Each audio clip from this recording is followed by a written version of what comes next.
But this all leads me to the main angle coming out of Dynamite this week. Jack Perry, fresh off helping the Young Bucks win the AEW Tag Team titles at Dynasty. He was there with them on Wednesday, closed the show in the ring, calling out Tony Khan for a face-to-face meeting.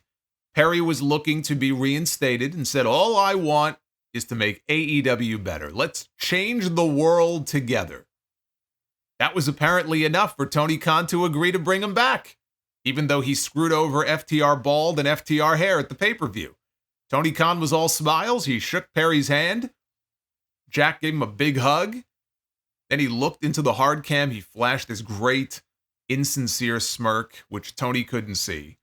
You know, Jack Perry's mic skills are a 4. His facial expressions in this so far have been a 9. And then he punched Tony in the gut with the microphone.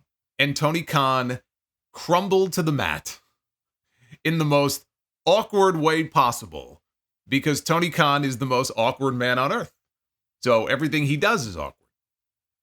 And the Elite run to the ring and they tell Perry, no, this is not what was supposed to happen. And the Bucks, they go to help Tony Khan up, and it looks like they're going to give him the EVP trigger, but Okada steps in. And then Okada puts the 2 thumbs up. Matthew picks up Tony Khan in a tombstone position, and then Nicholas leaps off the top for a Tony Khan driver. The Elite leave. All the wrestlers pour out from the back. Even Shad Khan comes out to check on his son. And that is how the show ended. This is the kind of angle that AEW needs right now. I just don't know if this angle specifically is going to be the right one. But they needed something to generate a buzz. They needed something to get people's attention. They needed something that can carry over week to week on television and try to keep people tuned in, right? It's episodic television.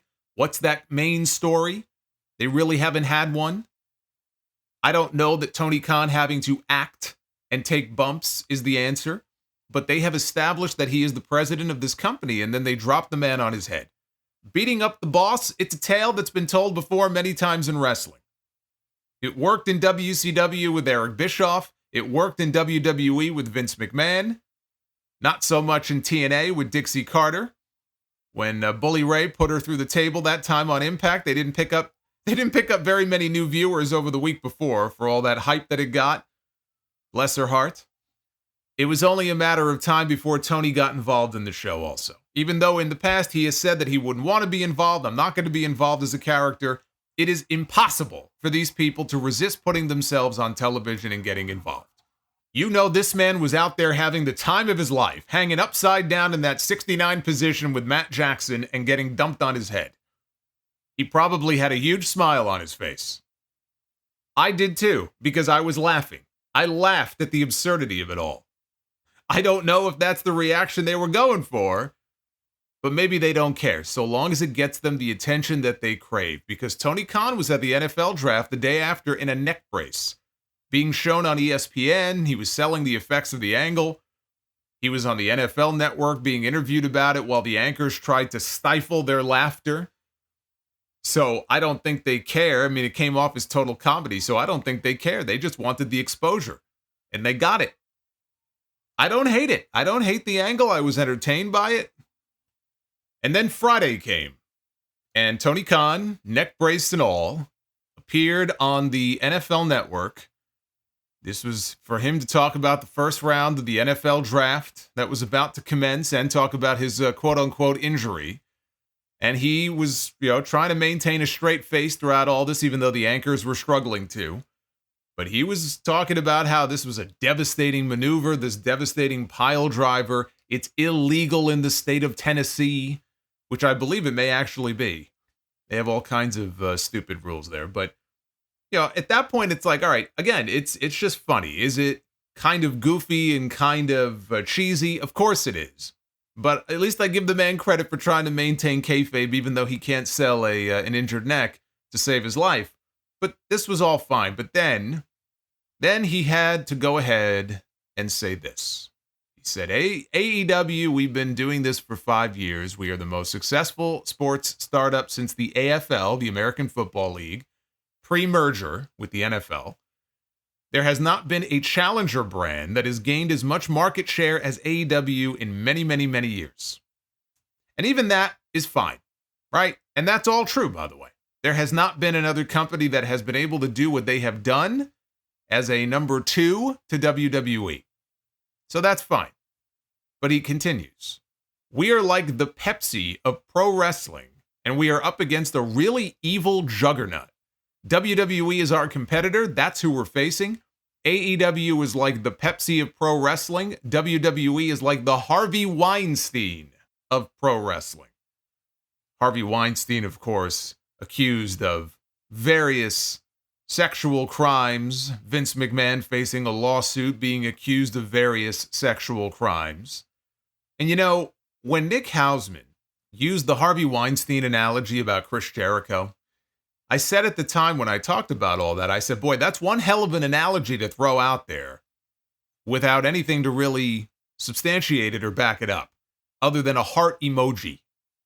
In the case of Vince McMahon, it's a totally appropriate analogy because at least we have legal filings and claims about his, alleged behavior. And it is true, the WWE as a whole, the company itself, is named as a defendant in the Janelle Grant lawsuit. There will need to be a reckoning in that company. If anybody knew what was happening to Janelle Grant, if anybody had any inkling of the depraved shit that was going on there and did nothing about it, if they turned a blind eye to it, then they need to go. And they will be dealt with in due time if it can be proven that they knew more than just, Vince McMahon had a girlfriend. That being said, in this instance, coming off this major angle on Dynamite, neck brace and all, Tony Khan had a chance to keep the focus on that. I saw him in that neck brace in the Jaguars war room, and I thought, man, that's fantastic. Whatever I thought, whatever you think of the angle from Wednesday, hey, I appreciate the commitment to kayfabe. He's there to talk about the angle, he's there to talk about the Jags and the draft, but he just can't help himself. He has to talk about the evil empire and compare them to that slob sitting in a prison cell, rotting away. Although it may have to be a prison cell in California now because New York just overturned his rape conviction on a technicality. He's still got 16 years to serve on a conviction out in California, so he can rot there instead. The analogy itself is not totally off base. Okay, it's definitely not something that I would have said. It's not something if I was his PR person that I would have said, oh yeah, that sounds great. Let's workshop this quote. Let's use that, okay? It's not totally off base. I'm sure he had that one in his back pocket for weeks, right? He was just waiting for the right time to use it. This wasn't it. The anchors, they kind of nervously laughed. They laughed it off. It quickly got them to change the subject. You just shot this major angle, and 2 days later, instead of selling anger over what your own employees did to you and focusing on that, it turns into an us against them monologue.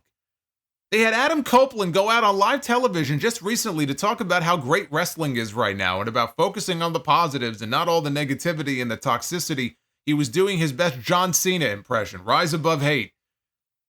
I'm sure all the little shots that WWE takes at Tony Khan and takes at AEW, and they do, gets under his skin, and he just wants to throw it right back in their face. And if he wants to, look, he can do whatever he wants. He's a big boy.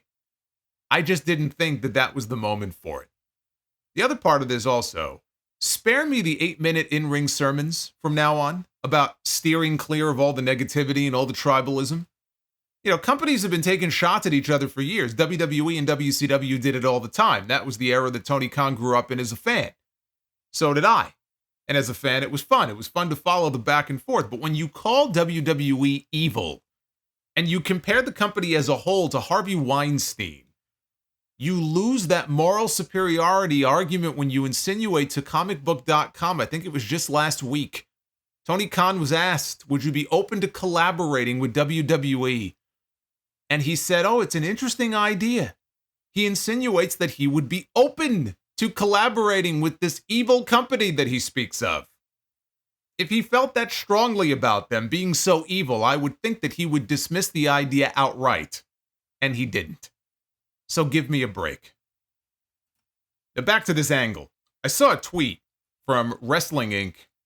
I saw this and it said, did AEW just have their NWO moment. And they had pictures of the first night that Hogan turned heel with Hall and Nash, and then they had a picture right under it of the Elite and Jack Perry from Wednesday. Okay?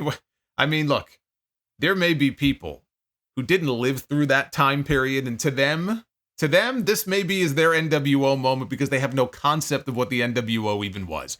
Obviously, the answer to that question is, fuck no, it is not. The NWO was a transformative angle. It wasn't just big business for WCW, it transformed the industry. The Elite beating up Tony Khan, Jack Perry coming back on television is not going to transform anything. The only thing that AEW can hope is that maybe it leads to a bump in their numbers, it leads to a bump in their business. Maybe they can get Jack Perry over for a while as a hot heel who can actually draw for them. Maybe. Again, I put that caveat in there, maybe, because I don't know how hot they're going to get with him. But did AEW just have their NWO moment? No. No, they did not. But none of this changes my mind about airing that Brawl-In footage a few weeks ago, which they did not need to do. They could have done this exact same angle the way they did without airing that footage. That was a ratings grab done in response to the CM Punk comments on Ariel Helwani's show. But they're telling a story. That's the one thing they have been missing, is that one big story to build the entire show around. Is it going to work? It's too early to tell. The ratings actually went down on Wednesday, coming out of Dynasty. 683,000 viewers on TBS. That's down 10% from last week, and their lowest Wednesday rating in over 3 years. It should be noted, though, that WWE was also down against competition from the NBA and the NHL, which is what AEW faced on Wednesday. This was on Monday. Raw fell 12% from the previous week.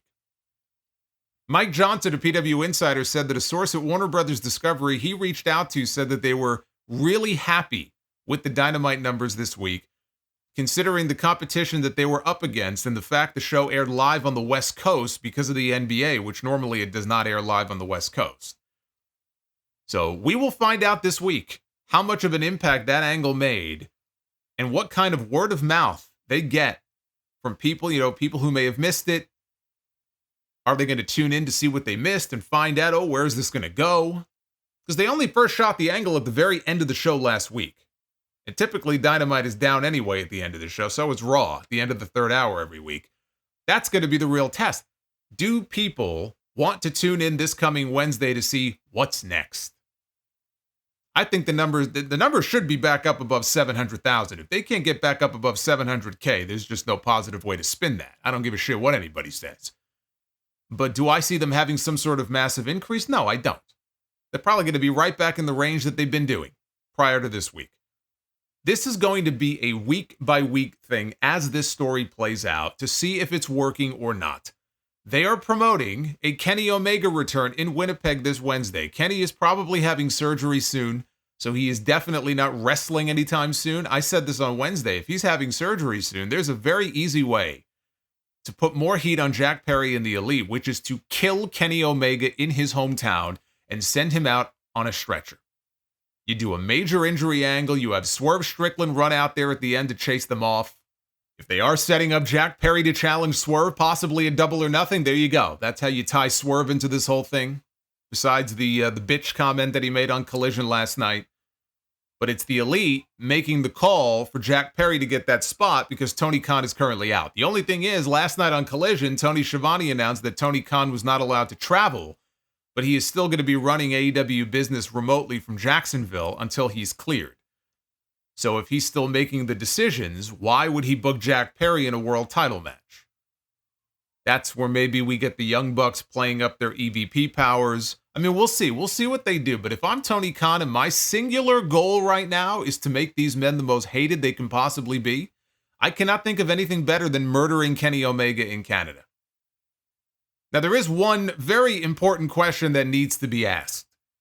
If Tony Khan went out on television and he told the world that he fired CM Punk for putting Jack Perry in a front face lock at Wembley Stadium, and he said that he feared for his life, he feared for his own life. Never in his 30 years as a wrestling fan has he feared for his life more than he did that night at Wembley. Then how do Jack Perry and the Young Bucks get to keep their jobs for assaulting him? That's a pretty big fucking hole they need to fill. I don't know how they square that circle unless the big swerve here in the end is that Tony Khan is with them. It's Eric Bischoff and the NWO stuff all over again, and I think that would just be ridiculous. That aside, I don't know how they square that circle, but that's something they're going to have to do.